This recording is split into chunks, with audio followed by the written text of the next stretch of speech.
Now, Kenya has resumed chili exports to the European Union after taking corrective measures 2 months after a consignment was intercepted in the EU. Kenya Plant Health Inspectorate Service, that's KEFIS, Managing Director Theophilus Mului says Kenya and the EU have agreed on chili export standards and no interceptions have been recorded in the past 2 months. A consignment of Kenyan chili was intercepted in the European Union in July this year, jeopardizing the key market. Kenya Plant Health Inspectorate Service now says normal exports to the market have resumed after an agreement between Kenya and EU officials. We have not had interception before, and in the previous month we only had 1 interception.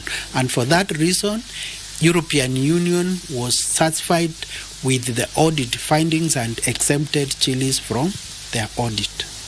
In a bid to minimize the interception of Kenya's produce to the EU, the Union has donated testing equipment worth 3.1 million shillings. We handed over today those different kind of materials will allow KEFIS to be able to comply with the accreditation system and being able to check on the levels of pesticides on those different products, so that will comply actually with the EU regulations. The accuracy of the test results means that even within the ESC, we are going to see improvement in terms of market access for various products. The equipment has been calibrated to EU standards and are set to further reduce checks on Kenyan consignment in the EU market.